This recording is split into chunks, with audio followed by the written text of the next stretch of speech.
కర్కాటక రాశి వాళ్ళు గమనించాల్సింది ఏంటంటే you are becoming powerful. When you are becoming powerful, people will definitely have their own instinct of jealousy. Jealousy and degrading you, మిమ్మల్ని తక్కువ చేసి మాట్లాడడం, తక్కువ చేసి పోర్ట్రే చేయడం, మీకు రావాల్సిన గుర్తింపు రానియకుండా చేయడం, ఇవన్నీ కూడా వీళ్ళు ఎదుర్కోవాల్సిన పరిస్థితులే.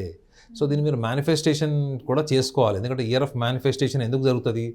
మనకు ప్రతికూలంగా ఏదైనా జరుగుతున్నప్పుడే దాన్ని అనుకూలంగా మార్చుకోవడం కోసమే మనం మేనిఫెస్టేషన్ చేసుకుంటాం, ఒక బలమైన సంకల్పం కోరుకుంటాం. చాలామంది పొలిటీషియన్స్కి ఏంటంటే ఈ సంవత్సరంలో రెండు రకాల మిశ్రమ ఫలితాలు ఉంటాయి వీళ్ళకి.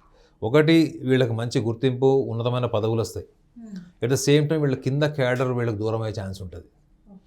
చూడండి, కొంతమంది వీళ్ళ టీంలో ఉన్న వాళ్ళందరూ కూడా వీళ్ళకి వ్యతిరేకంగా మారచ్చు, లేదా అపోజిషన్ పార్టీలో చేరొచ్చు. సో కాబట్టి వీళ్ళు అక్కడ కర్కాటక రాశిలో పుట్టిన రాజకీయ నాయకులు బయట పబ్లిక్కి వచ్చినప్పుడు చాలా నాయకుడు లాగా ఉంటారా? వాళ్ళ ఇంటికి వెళ్ళారనుకోండి, స్కూల్ పిల్లలాగా వాళ్ళ భార్యకి చెప్పుకొని వాడు వెళ్ళిపోయాడు, వీడు వెళ్ళిపోయాడు అని బాధ. అంటే వీళ్ళు ప్రతి ఒక్కళ్ళతోని భావోద్వేగాల పరంగా కనెక్ట్ అయిపోతారు madam. They are very emotionally connected with everyone. So కాబట్టి మీరు లాజికల్ ఫీల్డ్లో లాజికల్గా ఉండి, ఎమోషనల్ ఫీల్డ్లో ఎమోషనల్గా ఉండాలి తప్ప మీరు లాజిక్ని ఎమోషనల్ మీరు మిక్స్ చేయకూడదు. ఈ 2026 మిమ్మల్ని రెండు పాలు నీళ్లు కలిసినట్టు మీ ఎమోషనల్, అంటే మీ రైట్ బ్రెయిన్ లెఫ్ట్ బ్రెయిన్ రెండు కలిసి పనిచేసినప్పుడు మీకు పరిస్థితులు ఎప్పటికీ అర్థం కావు.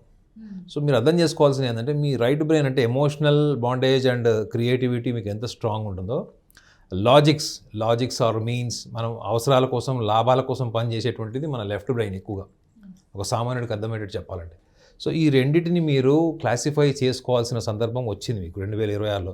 ఈ రెండింటిని నేను క్లాసిఫై చేసుకోను అనుకుంటే మాత్రం ఖచ్చితంగా శనిగ్రహము, రాహుకేతువులు ఖచ్చితంగా మీకు క్రమశిక్షణ నేర్పిస్తాయి. అవి క్రమశిక్షణ నేర్పించినప్పుడు నిర్దాక్షిణ్యంగా నేర్పిస్తాయి.